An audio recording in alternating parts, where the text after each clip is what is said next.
Bem-vindo a você que nos acompanha, este programa nosso, patrocinado pela Faculdade Teológica Sul-Americana, na cidade de Londrina. Nossos agradecimentos pela sua atenção e estar sempre conosco.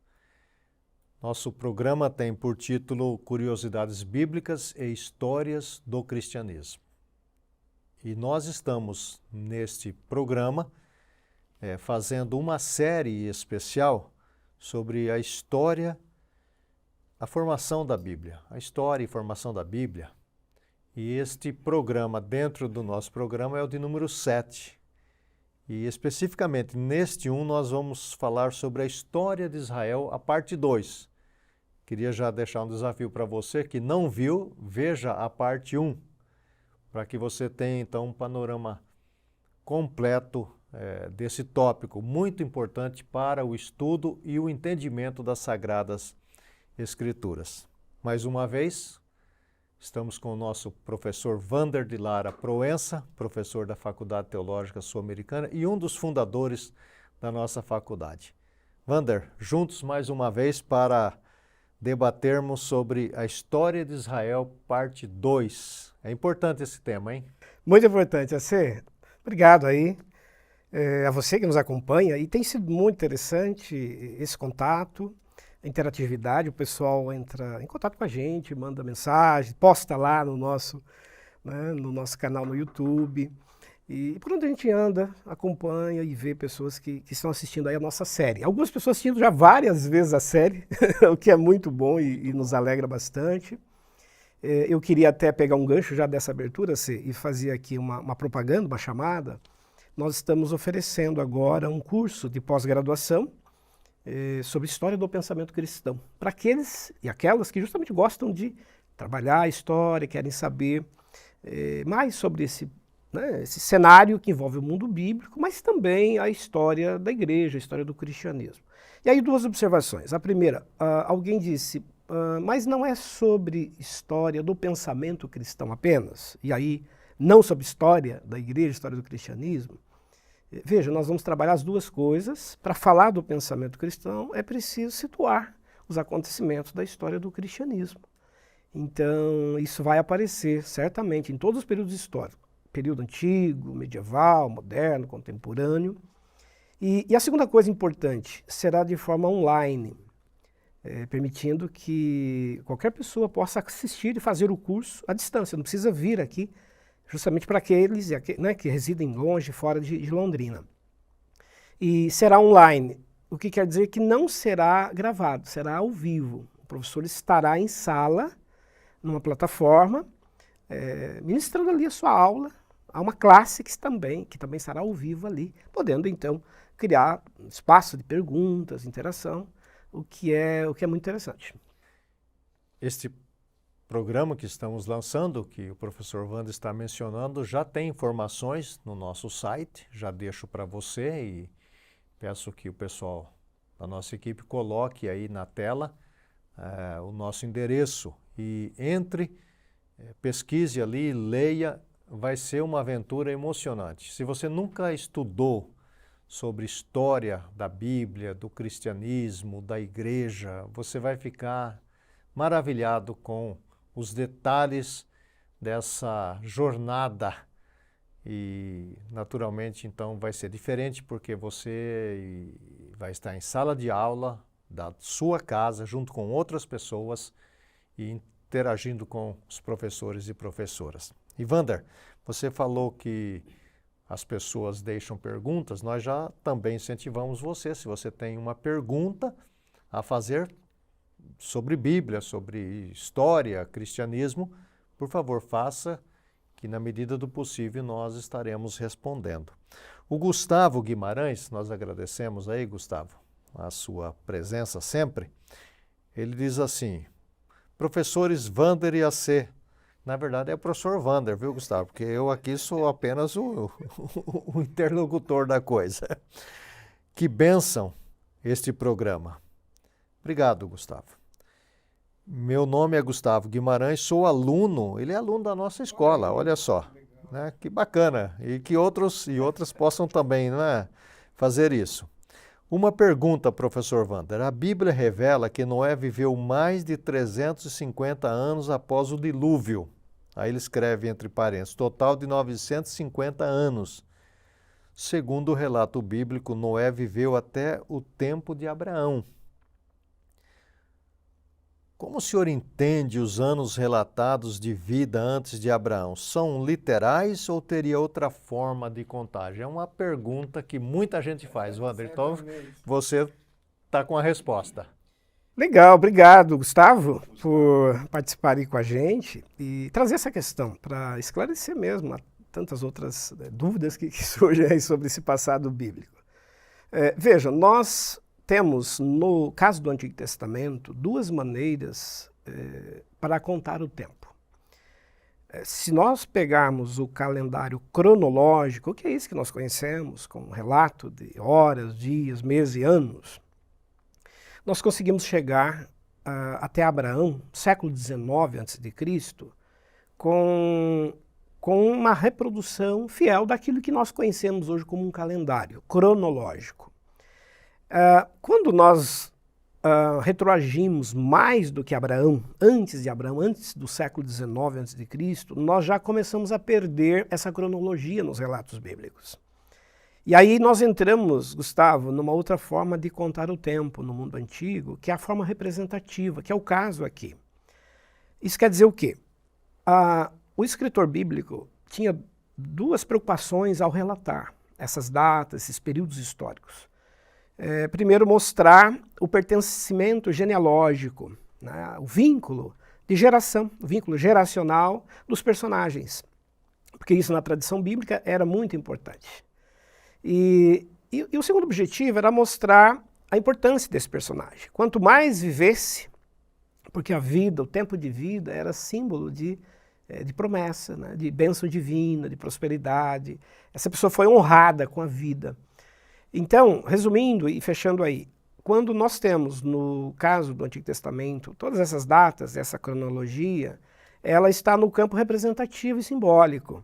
Não dá para a gente reconstruir cronologicamente, como nós conhecemos hoje o nosso calendário. Por que eu vou dizer isso? Se nós fizéssemos assim, o calendário bíblico nos daria 6.000 anos só. Nós voltaríamos 4.000 anos antes de Cristo e 2.000 depois dele. Então nós estaríamos hoje, né, com 6.000 anos da presença humana na Terra. E nós sabemos que isso, né, não se confirma pela história, pela arqueologia, pelas ciências que estudam o passado. Vamos pegar como exemplo, só no Brasil, os achados arqueológicos mencionam a presença do ser humano no Brasil, que nós chamamos de Brasil hoje, há pelo menos 11.000 anos.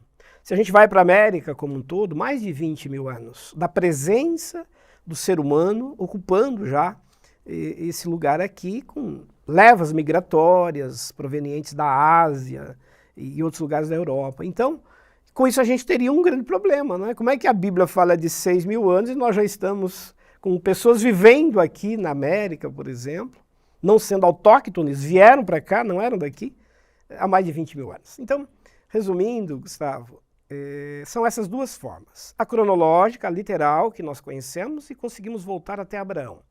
De Abraão para trás, toda a reconstrução ela é representativa e simbólica. Obrigado, Wander. Nós temos mais uma pergunta que eu queria que você pudesse esclarecer. A Marta Fenato, ela fala assim: e os filhos de Quétura deram origem a que povos? Isso, legal. E a gente está tendo, inclusive, séries bíblicas agora sendo mostradas na televisão e tudo mais. Isso suscita uma série de perguntas também. Veja, nós falamos nos programas anteriores, inclusive no programa anterior, sobre Agar, aquela, né, mulher que gerou um filho para Abraão, Ismael, e Sara, que passou a ser considerada a esposa legítima, mãe de Isaac.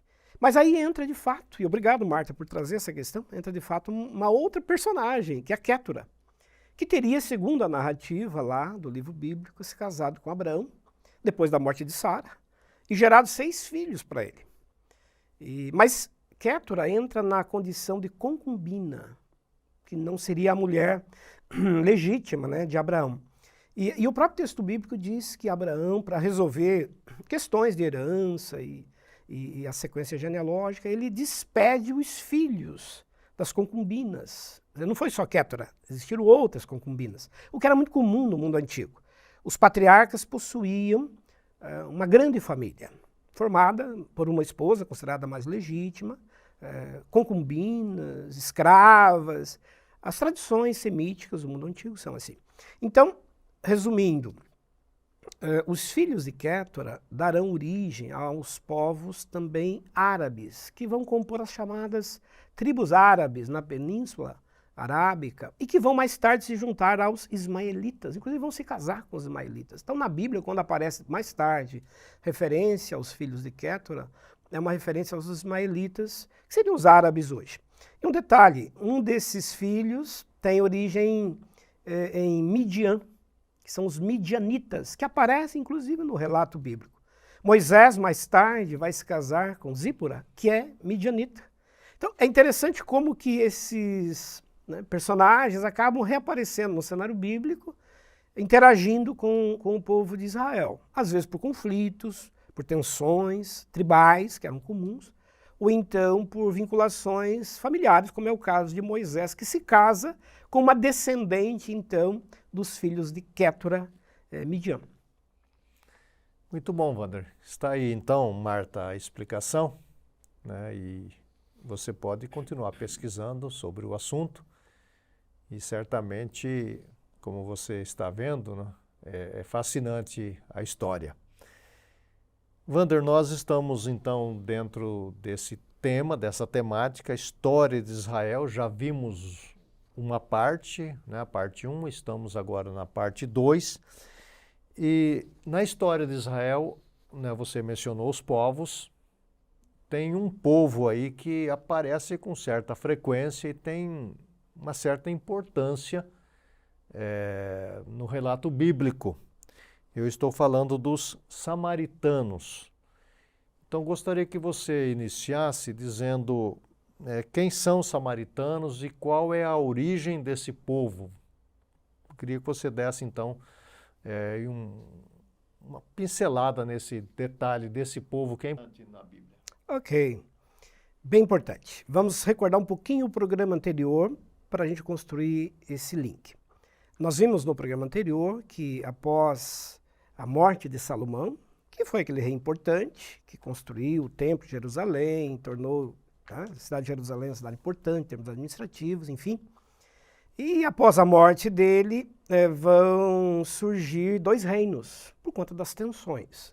Então, o reino do sul, formado por Judá e Benjamim, que será governado por Roboão, que é o filho considerado legítimo de Salomão, e as 10 tribos que vão formar o reino do norte, lideradas por Jeroboão. Até eu aproveito para fazer um gancho aqui, alguém até no programa anterior fez uma pergunta, uma observação lá nos comentários, mas Jeroboão, porque eu acho que eu acabei mencionando que Jeroboão era irmão de Roboão, e alguém observou lá, mas como assim? Eu não entendi.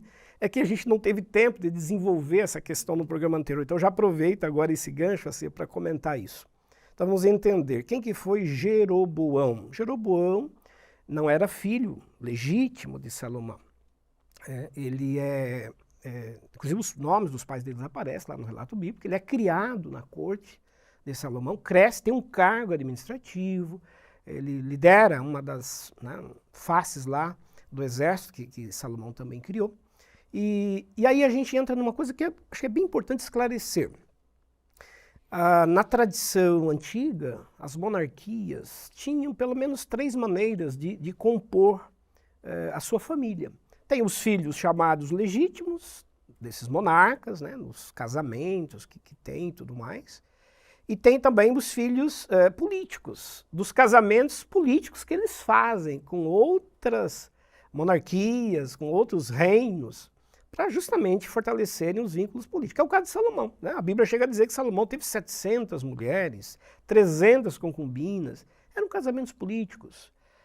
Salomão não conheceu, nem chegou a conhecer todas essas mulheres, eram casamentos políticos. Ele nem ia lá na cerimônia, não ia lá na igreja. Não tinha. Então ele teve mulheres que ele nem conheceu, né, que eram esposas dele. E essas mulheres, muitas delas já tinham filhos, já vinham de outros relacionamentos também políticos. E aí, claro, o monarca, ao contrair esse casamento político, ele também adota esses filhos dessas outras mulheres. Então, A gente lê lá na história de Salomão que ele teve só o Roboão de filho, mas não é verdade, ele teve muitos outros filhos desses casamentos políticos. E a terceira forma de ter um filho, né, que o monarca, enfim, acabava utilizando para ter mais filhos, era a adoção. Então, normalmente os cortesãos, os que trabalhavam na corte, que tinham cargos mais internos, administrativos, eram considerados filhos do rei, que é o caso do Jeroboão. Então, mesmo Jeroboão não sendo um filho legítimo de Salomão, ele está dentro dessa grande família da monarquia, tanto é que um dos profetas, Aías, chega a dizer para ele, olha, Salomão cometeu muitos erros, idolatria, Deus vai julgá-lo, Deus vai puni-lo e você vai ser o sucessor dele, porque você é o escolhido, é como se ele fosse um filho adotivo, escolhido para suceder Salomão no trono. Quando Salomão fica sabendo disso, ele expulsa Jeroboão. Jeroboão tem que fugir, né, de Jerusalém e se esconde no Egito e fica refugiado lá. Quando Salomão morre, então as tribos que não queriam Roboão como sucessor pedem para Jeroboão voltar. E ele volta do Egito e assume o reino do norte. Então, acho que só esclarecendo, aproveitando aí, peguei esse gancho para esclarecer essas questões das tribos, das sucessões e das formas de governo. É aí que surge a história dos samaritanos. Por quê? Porque o reino do norte, formado por 10 tribos, acabará sendo invadido pelos assírios no ano 722 a.C. Essa invasão assíria vai ocasionar a primeira queda do reino, né, do norte. E o que os assírios fizeram? Introduziram povos estrangeiros nos territórios das tribos do norte. E aí os judeus se casam com esses povos estrangeiros, outras formas de culto, costumes, culturas, são também introduzidos ali. Resumindo, vai se formar no Reino do Norte o que mais tarde vai ficar conhecido como povo samaritano, que é o povo miscigenado, é o povo misturado. Judeus que se casaram e que constituíram novas etnias por vinculações a esses povos estrangeiros. Resultado, os judeus do sul, que continuaram com o seu reino até o exílio babilônico, não vão aceitar mais esses judeus do norte como legítimos judeus. Por quê? Porque eles são mitigados, agora estão miscigenados, não são mais, entre aspas, puro sangue, né, de Abraão. E com isso vai se criar uma grande rivalidade entre o norte e o sul, entre os samaritanos, porque habitava a região de Samaria, que é uma região geográfica, existe até hoje a cidade de Samaria, e esse povo, não podendo mais comparecer ao templo de Jerusalém, vai criar outros altares, inclusive um outro lugar de culto, o Monte Gerizim, que é o monte onde a mulher samaritana, lá na narrativa do Novo Testamento, inclusive cita para Jesus, né, que eles costumavam cultuar ali. Dan e Betel são outros lugares onde eles prestam o seu culto. Ou seja, os samaritanos, que formam um povo historicamente muito duradouro, até os dias de Jesus, como nós acabamos de citar, existem até hoje os samaritanos que ocupam uma região ainda lá naquele território, são, portanto, judeus que não carregam mais a linhagem sanguínea pura, por conta dessas invasões estrangeiras. Isso certamente os judeus que se consideravam puros não iriam tolerar. Agora, essa tática da Síria de trazer povos era interessante, Wander, era para enfraquecer, né, os que ficaram, né? Isso. E para não ter levante, não ter revolta, né? E eles faziam isso não só em Israel, né? Com todos os povos conquistados, né? Porque eles iam movendo esses povos, né? Correto. São impérios expansionistas, né? No caso aí, a Assíria, que vem da região da Mesopotâmia, se constitui um grande império naquele momento, tem exatamente essa política de tirar grupos daqui, levar para lá, e introduzir povos estrangeiros naquele território justamente para fragilizar as possíveis revoltas e, consequentemente, causar, né, mudanças culturais, introduzir outras práticas ali. O que aconteceu com Israel, né? Introduziu um povo diferente e isso causou uma ruptura, né, entre... Perfeito, perfeito. Os próprios judeus ficaram divididos a partir dali por conta desses modos, né, diferentes, novos, introduzidos ali, de costumes, cultura, culto, inclusive, especialmente o culto, né? A questão religiosa pesa muito nesse momento. Você mencionou, Wander, e você que conhece a Bíblia, conhece a palavra de Deus, já leu a história de Jesus com a mulher samaritana e ela pergunta justamente sobre essa questão da adoração, do templo. Isso me remete a uma pergunta, Wander.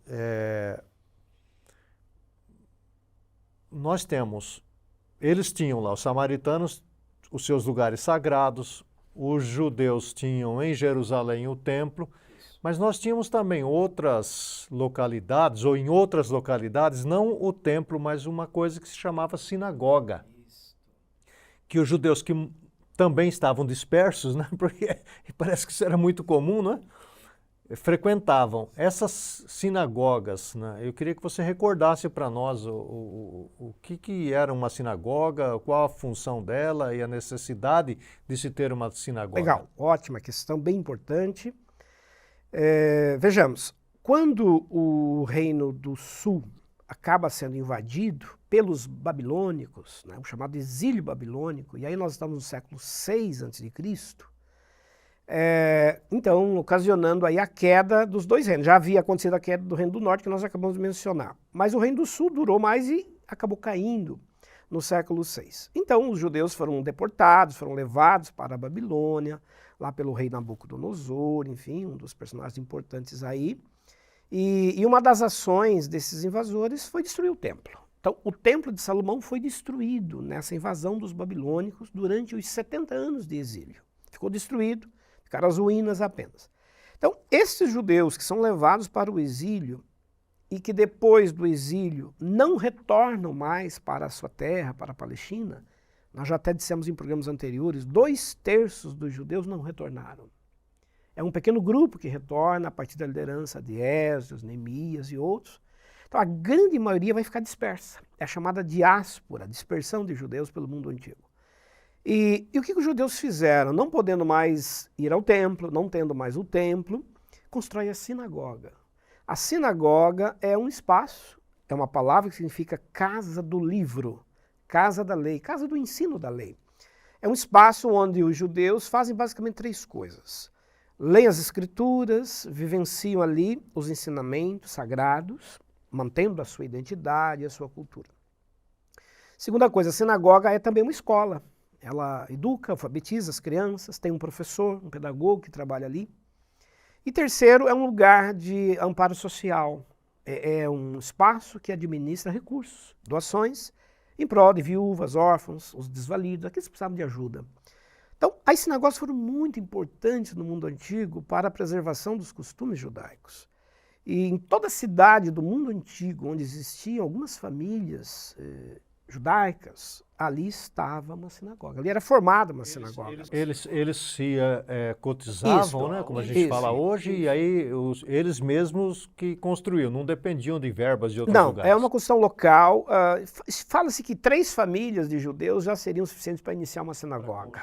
Reunir o grupo ali é um local de vivência da identidade, de partilha, de encontro, de confraternização, um lugar social. Então, cerimônias, festividades, o calendário sagrado, tudo que os judeus foram construindo. Não, a única coisa que os judeus não fazem, é interessante observar isso. Os judeus não fazem sacrifício nas sinagogas, até hoje, né? Nós temos sinagogas espalhadas pelo mundo inteiro, reunindo, agregando judeus. Mas os judeus não praticam sacrifício em sinagogas, porque entendem que o sacrifício é apenas no templo. É o templo de Jerusalém, o local do sacrifício, é o altar onde se sacrifica. E os judeus substituíram, não podendo mais fazer o sacrifício, substituíram esse rito, esse ato, pelo que eles chamam de atos de misericórdia. O que você iria gastar num sacrifício de um animal, para oferenda, você doa esse valor para ajudar os desvalidos, doentes, órfãos, viúvas. Então, daí aquela expressão bíblica lá, porque eu quero misericórdia e não sacrifícios. Misericórdia eu quero e não sacrifícios. Significa atos de misericórdia. Os judeus, a partir dali, não buscam mais o sacrifício e transformam o que seria sacrifício em atos de misericórdia. Muito interessante essa última explicação do professor Wander, né? Bastante interessante. Agora, Wander, você menciona esse primeiro exílio no ano 722 pelos assírios. Isso. E os judeus no sul continuam vivendo suas vidas lá e parece que eles não deram muita importância, né, ao que aconteceu no norte, né? E finalmente eles também são levados. Sim, em 586 há uma invasão, agora dos babilônicos. Nós estamos aí dois séculos quase de distanciamento. E esse exílio dura mais tempo, ele começa em 586 e vai terminar, né, em 516. Então é século VI a.C. São 70 anos de exílio, um cativeiro muito demorado, que afetou bastante a vida do povo judeu. Por quê? Porque ficaram os judeus ainda vivendo no território da Palestina, mas uma grande parte foi levada para o exílio babilônico. E lá tiveram que trabalhar, né, subordinados, submeter uma série de regras e novas formas de vida. E esse exílio também vai implicar, como a gente falou depois, na dispersão dos judeus, porque eles não retornam mais para sua terra em grande número, né? E eles vão ficar dispersos durante todo esse período. Os que retornam são esses que foram para a Babilônia. Eles retornam, exatamente, especialmente os que estavam lá. Os do sul, né? Exatamente, que vão retornar para reconstruir depois. E aí Esdras e Neemias voltam, liderando a reconstrução do muro, da cidade, vão reiniciar a construção do templo, né? Porque o templo estava em ruínas. É importante para quem está nos vendo observar esse detalhe, porque lá na Bíblia você vai ler sobre Esdras e Neemias, né, antes da ocorrência do cativeiro. Aí você fica se perguntando, né, mas o que é que está acontecendo aqui, né? Por isso que é importante estudar história e acompanhar o nosso programa, porque o relato do exílio vai ser posterior, vai ser lá nos livros, né, dos profetas, né? Os livros não estão nessa ordem necessariamente cronológica dos acontecimentos. Exatamente. Então, ao ler Esdras e Neemias, você se pergunta, mas estão voltando da onde, né? Estão voltando da Babilônia, não da Síria. A Síria foi o primeiro exílio e a Babilônia o segundo. Agora, além da invasão assíria e da invasão da Babilônia, tivemos outras invasões a Israel, outras dominações? Importante essa questão, porque terminado o exílio babilônico, o judeu celebra essa volta, né? Porque aí já tem outros povos também dominando territórios que eram da Babilônia, como os persas. Então o rei lá sírio e outros vão ser, de certa maneira, complacentes, vão criar algumas concessões para que os judeus possam reconstruir, retornar, né, às suas origens. E aí então retornam para o seu território, vão reiniciar, como eu disse, a reconstrução da cidade, os muros do templo. Aparentemente tudo iria bem, a partir dali os judeus iriam recompor, inclusive politicamente, a sua história. Mas não foi assim. Não demorou muito e no século IV a.C. vem uma nova invasão, que é a invasão grega, liderada por Alexandre o Grande, que estava formando um grande império naquele momento, expandindo e conquistando todo o mundo antigo. E chegou ao território da Palestina e se impôs também sobre os judeus. Nós até comentamos em programas anteriores. Ao dominar os judeus, os gregos disseminaram a cultura e a língua grega entre os judeus ali. Então, Alexandre teve um reinado breve, porque ele morre prematuramente, com 30 e poucos anos, mas a morte de Alexandre deixou o grande, né, império dele dividido entre os seus generais. Então os judeus escapam dos gregos com a morte de Alexandre, mas caem nas mãos de outros generais gregos, macedônios, que estavam governando o legado de Alexandre, inclusive reis egípcios. É aí que nós vamos começar a avançar para aquilo que a gente também comentou anteriormente, quando lá no Egito, na cidade de Alexandria, Ptolomeu, um dos imperadores, que naquele momento tinha ascendência, ascensão sobre o território de Israel, vai pedir para os judeus prepararem a Septuaginta, aquela cópia dos livros sagrados dos judeus para serem levados lá na biblioteca de Alexandria. Então, resumindo, os judeus vão ficar também sob dominação egípcia. Depois de um tempo ainda, vem uma outra denominação, aliás, uma outra dominação, que é dos sírios, com S. A Síria vai formar um grande império, né, e liderado esse império nesse momento por Antíoco Epifânio, no início do século II a.C., haverá uma grande invasão dos sírios ao território da Palestina. E aí acontece uma coisa assim, extremamente impactante na história dos judeus, porque esse comandante, Antíoco Epifânio, ele introduz 3 coisas muito agravantes, muito aviltantes aos judeus. Ele vai, primeiro, transformar o templo de Jerusalém num templo dedicado a outros deuses. Comete a chamada profanação, né? Introduz outros deuses, outras divindades no altar de Jerusalém. Segunda coisa, ele proíbe a circuncisão, que os judeus não mais praticassem a circuncisão. Isso era uma coisa sagrada para o judeu, né? A circuncisão é um rito de aliança, já falamos até sobre isso aqui. E terceiro, vai obrigar os judeus a trabalharem no sábado. Então, trabalhar no sábado para o judeu é uma afronta. Resultado, isso vai gerar uma revolta judaica, que é a revolta dos Macabeus. Já que você citou os Macabeus, Wander, eu gostaria de trabalhar um pouco essa questão, porque nós não lemos, né, na Bíblia, porque não tem na nossa Bíblia protestante sobre os Macabeus, mas a gente escuta com frequência. Lógico, né, porque essas invasões todas, nem todo mundo recebe isso de bom grado. A turma vai ficar chateada, vai ficar brava, nervosa, e os grupos começam a se reunir para combater essas invasões. E essa revolta dos Macabeus é isso, né? É um ajuntamento para resistir a essa invasão. Então fale um pouco sobre quem são os Macabeus, quando se dá isso? Porque alguém vai lá pegar a Bíblia agora e fala assim, procura numa chave bíblica lá, né? Macabeus, aí não vai achar, né? E aí vai falar, mas será que o professor Wander está certo, né?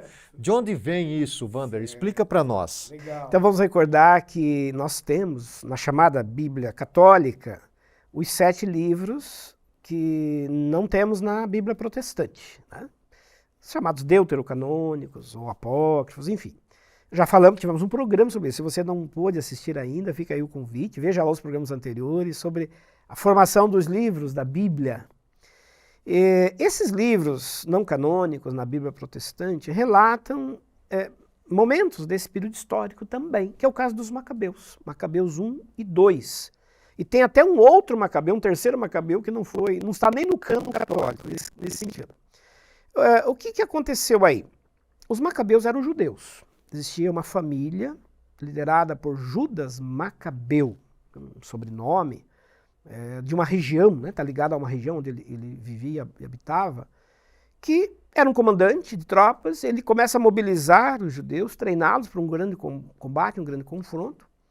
Mobiliza os judeus para fazer uma expulsão dos sírios do seu território. Porque, acabamos de dizer, os sírios estavam afrontando os judeus em 3 coisas muito sagradas para eles.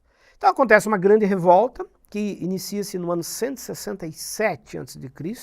e dura 3 anos. Termina no ano 164 a.C.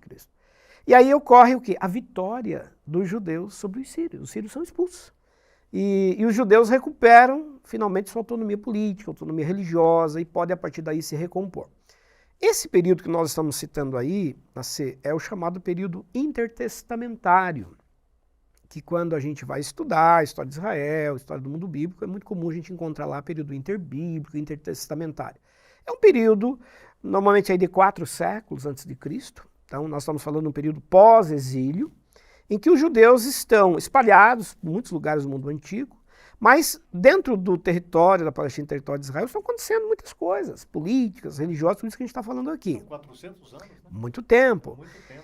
E então nós sabemos poucas vezes sobre esse período por conta dessa ausência de literaturas, chamado intertestamentário, porque exatamente fica entre os 2 testamentos, né? Os últimos relatos canônicos e os primeiros do Novo Testamento.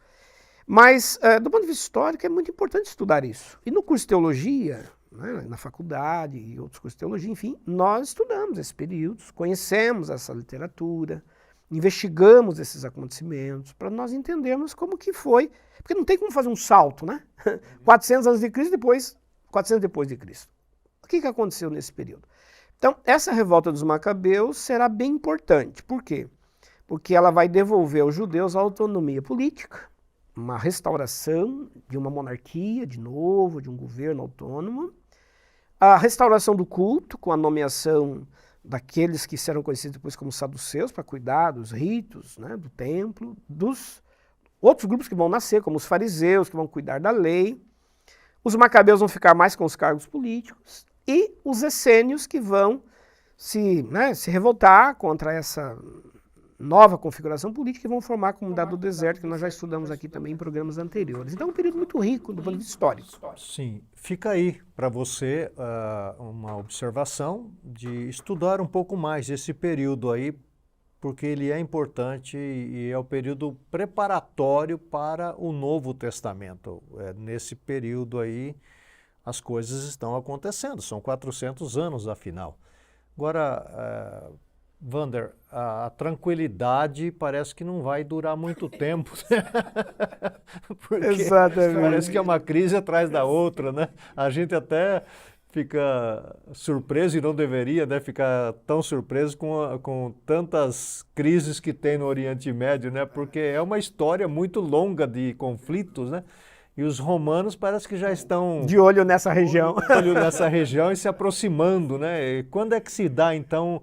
Nós já vimos no primeiro programa, se eu não estou enganado, foi sobre o Império Romano, a sua expansão. O Império Romano. Então eu me recordo que um dos nossos ouvintes disse que já havia visto todos os programas, estava revendo. Quero incentivar você a ir no primeiro, porque o professor Wander só vai dar essa pincelada agora, mas já está tudo explicado lá no primeiro. Porque tem essa paz, os sírios vão embora, mas os romanos já estão chegando. Perfeito. E vão chegar logo, né, no ano 63. Então, basicamente, durou o quê? Durou um século, durou 100 anos, essa autonomia, né, judaica, porque os romanos chegam no ano 63 a.C.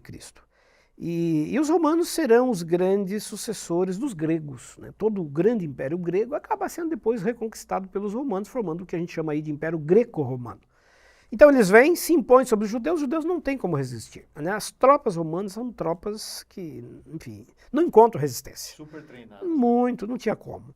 E era muito estratégico para Roma tomar aquela região, porque a Palestina, geograficamente, é uma região de passagem, de comércio, de rotas, muito estratégicas, do ponto de vista também militar. Então eles chegam, dominam, mas os romanos tinham um costume de deixar governantes locais tutelados por Roma. Então, Roma vai permitir que os judeus continuassem ocupando seus cargos, claro, debaixo agora do controle das tropas romanas, vão ter que pagar os tributos para Roma. Então, eles passam a ser agora dominados por Roma. E aí que entra uma figura bem importante, curiosa, que é a figura de Herodes. Eu já pego um gancho para a gente falar dele, né? Fale um pouco sobre Herodes, porque é outra pessoa importante na Bíblia. Bem importante, e aparece, né, inclusive no nascimento de Jesus. Herodes, ele vai ser guindado à posição, né, de rei de Israel nesse período, aí por volta do ano 40 ou ano 37 a.C. É Roma que coloca ele? Então, esse é um dado interessante. Roma deixava que os governantes locais pudessem, né, continuar exercendo a autoridade, justamente para tentar manter um pouco mais da estratégia de governo. Herodes é idumeu, né? Ele não é um legítimo judeu de linhagem, né, biológica, genealógica. Quem eram os idumeus? Os idumeus formavam um povo que habitavam na região geográfica ali da Palestina e que quando, inclusive, Moisés chega ali nas proximidades, tem que fazer desvios de rotas, depois Josué assume, esse povo vai permanecer por ali ainda, orbitando nas fronteiras de Israel. E é um povo até inimigo de Israel durante muito tempo. Mas eles acabam sendo conquistados posteriormente pela dominação judaica. E a família de Herodes acaba se convertendo ao judaísmo. Então Herodes é um judeu que foi convertido, é um judeu prosélito. Porque os judeus tinham essa forma de também integrar ao seu povo, né? Exatamente, não só os de nascimento, mas judeu convertido. Então, a filiação espiritual, a filiação religiosa. É o caso de Herodes o Grande, que é filho, então, né, desse povo não judeu, estrangeiro, mas que se transformou. Eles falavam a língua, né? Falava a língua, assumia os costumes, fazia a circuncisão, guardava o sábado, enfim, viviam tudo aquilo que os judeus... mas, enfim, o Herodes se torna... Ele é, então, nomeado por Roma para ser o rei. Uma parte dos judeus vai resistir, não vai querer, não, mas ele não é um judeu, totalmente judeu, enfim. Mas Roma deu todo o apoio a ele e ele permaneceu. Tanto é que ele vai governar até os dias de Jesus. Ele assume pelo ano 37, oficialmente, e esse Herodes era um papel bem importante, porque ele vai consolidar a reconstrução do templo. O templo que Jesus vai conhecer, o templo que foi destruído depois, inclusive pelos próprios romanos, no ano 70, é o templo que Herodes construiu.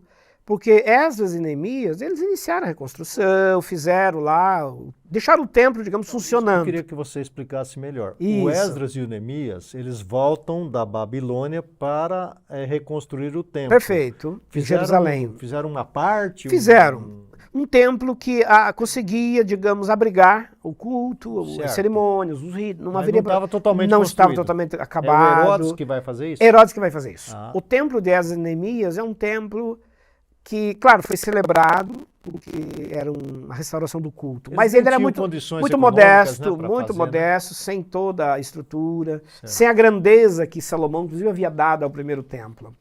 E aí Herodes é que vai fazer isso. Herodes vai ampliar, inclusive, as dimensões do templo, ele vai ornamentar esse templo com enfim, com toda... Então ele ganhou alguns pontos com os judeus aí, demais. Né? Estratégia política, né? Sem dúvida. Havia um certo questionamento. Ele disse, não, eu vou construir para vocês um templo de novo. E construiu. Inclusive negociando com Roma. Parcerias, recursos, tributação. E esse Herodes fez muitas coisas assim monumentais do ponto de vista da construção. Ele construiu lá a fortaleza de Massada, que fica lá numa montanha, que é um grande palácio no deserto para abrigar... teoricamente, judeus em situações de ameaça. Enfim, construiu coisas, fez projetos bem grandiosos na região de Cesareia, transformou a região ali de Cesareia numa região turística, com eventos artísticos, culturais, até uma Olimpíada, um tipo de Olimpíada foi realizada lá por Herodes, para atrair muita gente. Então, ele foi um grande administrador, foi muito habilidoso. E Jesus nasce nesse governo de Herodes. Quando Jesus nasce, o relato do Evangelho diz que Herodes, o grande, é que governava. E é ele, inclusive, que vai mandar matar depois os meninos recém-nascidos, justamente preocupado com a possível sucessão, né, que viria a partir dali. Então, Wander, uma pergunta bem rápida, ainda sobre o templo, antes de seguirmos. Nós temos lá o templo do Salomão, que é destruído. Aí depois o Esdras e o Neemias fazem uma reconstrução. Isso. Aí nós temos o Herodes que, vamos dizer, termina... consolida esse projeto. Na verdade, nós temos aí quantas construções? Nós temos o primeiro, assim, em tese nós temos 2 templos em Jerusalém. 2 templos. O primeiro completo, todo, né, assim, muito atrativo, assim, belíssimo, com toda a ornamentação, que é o de Salomão. E depois nós temos essa, digamos, essa segunda fase do templo que tem essa contribuição parcial dos judeus que voltam do exílio. E temos essa a parte final agora que Herodes vai dar ao templo. É por isso que a gente conhece mais o templo de Herodes, porque é o templo que deixou as ruínas. Esse do Herodes era similar ao do... Similar. Ele mantém a... do Salomão. Sim, mantém a arquitetura, mantém a estética, a ornamentação, é muito similar, mas ele é mais pomposo, ele é mais requintado e é ampliado. Ele inclusive se torna maior, com outras repartições, digamos, outros espaços administrativos. Por quê? Vamos recordar também uma coisa que a gente já apresentou em programas anteriores. O templo em Jerusalém, nos dias de Jesus, que é esse templo de Herodes, ele tinha não só a função religiosa, ele abrigava também o Sinédrio, que é a Suprema Corte jurídica das legislações, ele abrigava o centro administrativo de todas as sinagogas, então o centro educacional, que gerenciava todas as sinagogas em todas as cidades do mundo antigo, tinha, digamos, o escritório administrativo, a base administrativa no templo, e uma outra função, que era a função do tesouro. era um banco. Era um banco, né? Toda a riqueza dos judeus, tudo que os judeus tinham de bens, de valor e queriam depositar como, né, um tesouro, faziam isso no templo. Então, ele tem que ser muito grande, ele tem que ter muitos espaços para abrigar todas essas grandes funções. E não é sem razão que quando os povos vinham para brigar com Israel, iam lá no templo. Ali né? é O tesouro estava lá. tudo ali, né? Tanto é que ele acaba depois sendo destruído no ano 70, né, pelos romanos. E uma das coisas que os romanos fizeram foi justamente saquear o templo. Né? Lógico, Foram porque lá, já estava tudo reunido, né? todo o tesouro estava ali. Agora, Wander, dando um salto na história, só para encerrar essa questão de templo, sinagoga, adoração, os judeus de hoje não têm o templo porque ele foi destruído pelos romanos. Nós já vimos isso, né? Não precisamos falar mais, né? De novo, volte lá nos programas anteriores. Então, a gente já viu filmes ou retratos dos judeus indo ali num local que se chama o Muro das Lamentações. O que eles fazem ali? Que função tem esse muro e que necessidade o judeu tem de ir ali naquele muro? Enfim, o que acontece ali? É um lugar muito simbólico, muito emblemático hoje para o povo hebreu, o povo de Israel. Por quê? Então, o que vai acontecer com esse templo que nós citamos agora há pouco? Ele vai ser destruído no ano 70 pelos romanos. Né? Houve a guerra de judeus contra Roma, do ano 66 ao ano 70. O templo acaba sendo destruído pelos romanos, queimado. Todo o tesouro foi retirado e levado para Roma, para a construção do Coliseu Romano. E os judeus foram expulsos, naquele primeiro momento, da sua cidade. Perderam o templo, perderam o local de culto. E esse templo está destruído até hoje, está em ruínas. O que restou daquele templo? O muro que está lá, né, um muro grande, extensivo lá, com pelo menos 480 metros na sua primeira fachada, que é um local onde os judeus do mundo todo, peregrinos, vão, visitam e ali fazem orações. Ali eles oram e pedem pelo menos 3 coisas no Muro das Lamentações. Primeiro, que o templo seja restaurado um dia. Segundo, eles pedem a vinda de um Messias, de um libertador, de um salvador, alguém que possa governar, especialmente os judeus mais tradicionais. E terceiro, eles pedem que os judeus possam retornar, se reconstituir como povo e como nação. Então, essa volta de judeus à Palestina é uma das 3 orações que também são feitas diariamente ali no Muro das Lamentações. Todo peregrino que visita, mesmo que seja estrangeiro, pode visitar, tem o costume de pegar um papelzinho, escrever um pedido ali, né? Enrolar aquele papel e colocar nas frestas ali do muro. Né? Aquelas repartiçõezinhas pequenas do muro, ali são colocados os pedidos. 3 vezes por ano, os líderes judaicos, recolhem esses papeizinhos e enterram e sepultam no Monte das Oliveiras, que é um rito mantido até hoje, entre os judeus, até hoje. 3 vezes ao ano eles fazem esse recolhimento e guardam ali como sendo as orações, os clamores que os judeus estão fazendo pela reconstrução. Então, é um muro muito simbólico. E talvez acho que já pegamos um gancho aí para dar mais uma informação. Por que esse lugar se tornou tão importante? Porque o templo, o local do templo, onde havia o templo de Jerusalém, ali é o Monte Moriá, ali é o monte onde Abraão foi oferecer Isaac em sacrifício, por isso é um lugar sagrado demais. Esse lugar está ocupado pela mesquita islâmica, mesquita de Omar. Quando a gente vê uma imagem de Jerusalém, a gente vê lá uma grande abóbada dourada e um grande templo. Ali está a esplanada das mesquitas. Ali era o templo antes. Ali era o templo, porque aconteceu a invasão, a ocupação do território no século VII depois de Cristo por muçulmanos. Então, o território que era de domínio judaico, né, que caiu nas mãos dos romanos, mas o Império Romano vai cair também no século V. Quando cai o Império Romano, outros povos vão começar a disputar o que sobrou do Império Romano. E no século VII, os muçulmanos vão ocupar, né, liderados pelo califa Omar, ocupar a região da Palestina. E aí vão construir ali um santuário, que é considerado o 3º santuário mais importante do Islã. O islamismo, falamos disso no programa passado, um pouco sobre isso, o islamismo tem 3 grandes santuários. Meca, que é a cidade mais importante da fé islâmica. Medina, onde está sepultado Maomé. E terceiro, Jerusalém, onde está exatamente esse santuário dedicado aí né, também ao rito islâmico. E por quê? Porque se acredita na tradição islâmica que Maomé, ao morrer, foi levado pelos anjos até esse local do Monte Moriá, o local do templo, e dali ele teria sido assunto ao céu para se juntar aos profetas. Então, para o muçulmano, aquele lugar é tão sagrado quanto para os judeus. Por quê? Porque Maomé, o último grande profeta, segundo a tradição islâmica, subiu ao céu, foi assunto ao céu, saindo daquele lugar, e voltará um dia com todos os profetas, justamente para participar do grande julgamento final, de acordo com a escatologia islâmica, e eles vão descer exatamente em Jerusalém, naquele local, para fazer o grande julgamento final.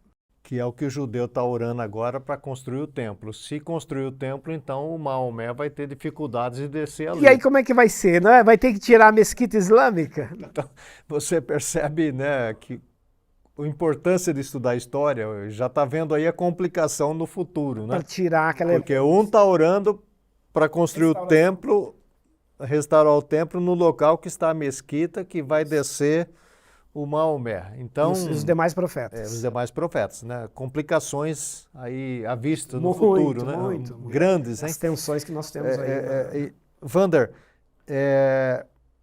uma curiosidade minha e de muita gente que está nos vendo. O templo lá de Salomão, ele hospedava a arca, né? Aí ele é destruído. A arca foi preservada, ela veio para o segundo templo do Herodes, ou já quando se faz o segundo templo, a arca já não está mais? Isso. Que bom trazer essa questão, porque a gente recebe muitas perguntas sobre isso. Tem até o filme lá, né? O Caçadores... Virou uma série, né? Os Caçadores da Arca Perdida. Né? É muita história, muita coisa, né? Especulada sobre a Arca da Aliança. E mesmo na sala de aula, né, os estudantes sempre querem saber esses detalhes da história. O que a história mostra, diz, para a gente pensar aí, o que aconteceu com essa arca? Vamos lembrar que a arca é um espaço que abrigava as tábuas da lei, que Moisés recebeu diretamente das mãos de Deus, segundo, né, o relato bíblico. E os judeus guardaram os 10 mandamentos nessas pedras dentro dessa arca. Então, é um objeto muito sagrado, muito importante. Bom, quando aconteceu o exílio babilônico, e Nabucodonosor veio e invadiu Israel, a gente falou disso agora há pouco, ele levou os objetos, os utensílios do templo. O texto relata, né? Ele fez uma coleta desses objetos e levou com os judeus para a Babilônia. Mas o que se sabe em termos de evidências históricas, indícios e tudo mais? Existem algumas tradições que dizem que antes de Nabucodonosor retirar os objetos do templo, os judeus, de forma precavida, teriam tirado essa arca do templo e a escondido. Existe um relato no livro de Macabeus, no segundo livro de Macabeus, que a gente citou agora, que não é canônico, né, na tradição protestante, que diz que a arca foi retirada por Jeremias e escondida no monte, o Monte Nebo, que foi o monte onde Moisés também subiu lá para ter as experiências, né, da revelação da lei e tudo mais. E nunca mais foi vista essa arca, nunca mais foi encontrada. Então, o livro de Macabeus menciona que os judeus teriam, de forma antecipada, feito a retirada ali da arca e a escondido ali nessa montanha. Existe uma outra tradição que diz que, na verdade, os judeus teriam escondido dentro do próprio templo, nas bases que existiriam, né, nos fundamentos do Templo de Salomão, ali, onde estão os alicerces, lugares secretos, onde os judeus guardavam coisas importantes para eles. E que a arca teria sido escondida ali. Quando Esdras e Neemias voltaram, refizeram o templo, a arca teria continuado ali, de forma escondida, até porque não trouxeram de volta, porque poderia ser de novo um atrativo para invasões, de desejo, de conquista de poder. Então, de forma precavida, como os judeus estavam, a gente falou agora disso, estavam muito suscetíveis a invasões novas, eles acharam por bem deixar preservado ali. Se isso aconteceu, digamos, essa arca ainda teria permanecido lá, estaria nos escombros do templo, reconstruído por Esdras e depois reconstruído por Salomão, reconstruído, né, por Herodes o Grande. E quando houve a invasão romana e tomou, né, os objetos e saqueou todos os objetos no ano 70, a arca não teria sido encontrada. Ela teria sido guardada de forma tão sigilosa que estaria ainda lá nas ruínas do templo. Então, existe uma tradição judaica que acredita que quando o templo for restaurado ali, eles acreditam, né, os judeus acreditam que o templo será restaurado um dia ali, essa arca será de novo reencontrada e trazida de volta para o altar. Mas, enfim, aí existem muitas outras teorias, mas existe uma terceira ainda, só para ilustrar, que fala da ida da arca para a Etiópia, né? Porque a rainha de Sabá, foi um dos casamentos lá de Salomão, um dos casamentos políticos de Salomão, teve um filho com ele, e Salomão teria presenteado a rainha de Sabá, o filho da rainha de Sabá, com uma réplica da arca. Ele fez uma réplica e ele teria recebido aquilo como um grande presente. Mas conta essa tradição que o filho acabou trocando, deixou a réplica no templo e levou a original para a Etiópia. E aí essa réplica, aliás, a versão original estaria escondida na Etiópia, em algum lugar, que deu origem às especulações, aos filmes, às aventuras da história, aí buscando encontrar essa arca. Fato é, então, resumindo a questão, que desde o exílio babilônico não se tem mais conhecimento, não se viu mais essa arca do ponto de vista do registro. Imagino que deva ser um anseio muito grande dos judeus, né? É um símbolo importante. Wander, nós estamos mais uma vez chegando lá nos finalmente do nosso programa. Passa muito rápido, né? Ouvir o professor Wander e eu sempre vejo ali os comentários, mas já está acabando, tal. É que a gente quer deixar, né? Aí os outros programas, né? Para você também acompanhar com a gente. Então vou fazer algumas perguntas, Wander, mais pontuais. Sim. Respostas mais rápidas agora. Para a gente fechar essa temática, né? Você citou aí dos muçulmanos invadindo a Palestina e construindo a mesquita. Quando isso se dá? Sim. Logo após a morte de Maomé, e aí nós estamos falando do século VII depois de Cristo, os califas, a palavra califa significa sucessor, saíram conquistando os territórios que eram territórios sagrados para a fé cristã, mas também para a fé judaica. E um dos territórios sagrados era Jerusalém. Então o califa Omar lidera, e por volta do ano 640, 642 depois de Cristo, uma expedição armada que conquista o território da Palestina. E ao conquistar, já transforma o local das ruínas do antigo templo judaico num santuário islâmico, dando origem, então, ao que a gente tem até hoje lá, a mesquita islâmica, né? Quem visita hoje Jerusalém encontra a esplanada das mesquitas, lá em cima, né, no topo do antigo templo judaico, está lá o templo islâmico. Os judeus, você já mencionou várias vezes em vários programas, eles são dispersos pelo mundo, né, o mundo de então e o mundo moderno também, mas finalmente eles retornam oficialmente e é formado esse Estado de Israel. Quando é que se dá isso nessa história mais moderna? Esse é um tema muito fascinante. É um programa, na verdade, né? Aliás, Wander, eu estava pensar em fazer um aqui, programa né, sobre escutando, né? A gente vai conversando e depois a gente troca ideias, porque esse mundo da Palestina é um mundo, para nós, complicado e misterioso. Tem tantas etnias e talvez a gente possa pensar num programa, Wander, específico, né? Porque os palestinos estão lá, até hoje estão lá, né? Uma população enorme, nós já vimos isso. Aí os judeus retornam e é oficializado esse retorno. O Estado de Israel é reconstruído, reconstituído, isso. Isso se dá em 1948, muito recente, logo após a Segunda Guerra Mundial, porque os judeus ficaram dispersos durante todo esse tempo na história. Desde o ano 70, quando o templo foi destruído, eles começaram a se espalhar pelo mundo. E os judeus experimentaram ao longo da história do tempo uma série de dificuldades, né? Preconceito, o antissemitismo. Os judeus tiveram que morar, por exemplo, na Idade Média, em burgos, em bairros separados, segregados. Foram acusados pela tradição medieval católica de terem matado Jesus. Então, eles eram chamados de deicidas, aqueles que mataram Deus. Sofreram com demais, isso. Demais. O antissemitismo ele é histórico. E na região, por exemplo, da Germânia, que mais tarde, inclusive, vai dar origem, né, à Alemanha, que a gente conhece hoje, eles vão experimentar uma série de resistências e perseguições. E o próprio nazismo, e aí sim na Segunda Guerra Mundial com Hitler, vai potencializar, né, esse antissemitismo. Então nós vamos ter 6 milhões de judeus mortos na Segunda Guerra Mundial, um holocausto, né, uma tragédia, um genocídio, uma coisa inconcebível para a humanidade, os campos de concentração, o modo como foram mortos. Não só eles foram mortos, outros grupos também, mas particularmente eles aqui.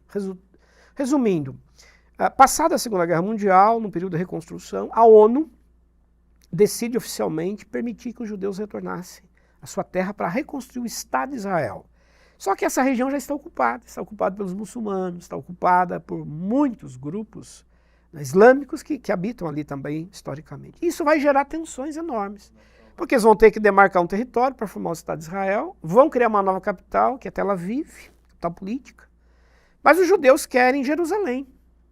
E aí já logo vai haver uma guerra, já em 1949, um conflito entre judeus e os grupos islâmicos que estão na região ali, e os judeus já vão ocupar e tomar uma parte da cidade de Jerusalém. Mais adiante, na guerra, chamada Guerra dos 6 Dias, em 1967, os judeus conseguem tomar toda a cidade de Jerusalém, todo o controle de Jerusalém. Então hoje Jerusalém está sob total domínio dos judeus do ponto de vista administrativo. Só que dentro de Jerusalém nós temos o santuário islâmico, nós temos culto islâmico. Né? A gente vai fazer, acho que podemos fazer um programa específico sobre isso, você. Aí vamos entender, mostrar para quem nos acompanha, todos os aspectos que envolvem essas tensões, os conflitos. A gente recebe pela televisão as imagens, as notícias. E a gente não sabe nem como pensar. Por que isso? Quais são as causas históricas, as razões históricas disso? E aí, só para fechar, então, toda essa tensão, todo esse conflito se dá por conta desse retorno de judeus em 1948. Hoje são mais de 8 milhões que moram no território de Israel. E todo esse imbróglio, todo esse conflito, por questões religiosas, questões familiares, questões históricas, étnicas, que eu acho que merece realmente um programa inteiro. Então, Wander, nós tínhamos outras perguntas, mas de fato o nosso tempo chegou ao fim e nós vamos então fazer um programa específico sobre esta situação moderna agora na Palestina, para você entender, orar sobre isso, né? Quando você for conversar sobre isso, você tem mais ciência, mais noção. Quero agradecer, professor Wander, mais uma vez, a sua atenção e presteza em nos esclarecer sobre esses pontos de vista, sobre essa panorama, enfim, tudo sobre essa história que afeta a todos nós até os dias de hoje. E quando a gente lê a Bíblia, então, a gente vai fazer uma leitura mais profunda, a gente vai entender melhor o que está acontecendo. Queria agradecer, Wander. Legal, obrigado você também, um prazer sempre estar dividindo aqui esse espaço nesse bate-papo, né? O AC falou que ele não é professor, aqui o professor sou eu. Não, o grande mestre é ele que articula, pensa as questões interessantes para a gente discutir aqui. Então nós vamos retornar no próximo programa, encerrando essa série sobre a Bíblia, como é que a Bíblia chegou até o Brasil. Nós estamos falando da Bíblia lá na Palestina, mas nós vivemos no Brasil e temos a Bíblia aqui na nossa terra. Como é que ela chegou até aqui? Então, já coloque aí no seu calendário, na sua agenda, para estar conosco no próximo programa. Muito obrigado pela sua atenção, sempre preciosa a todos nós aqui. Obrigado por nos acompanhar e divulgue esse programa, divulgue os programas de teologia que a Faculdade Teológica Sul-Americana oferece, bacharel em teologia, pós-graduação, mestrado. Entre na nossa página, você vai ver aí ao lado o link e seja assim um parceiro, uma parceira nossa em divulgar o nosso ministério. Muito obrigado e que Deus abençoe a você, a sua família e a sua comunidade. E até a próxima, então.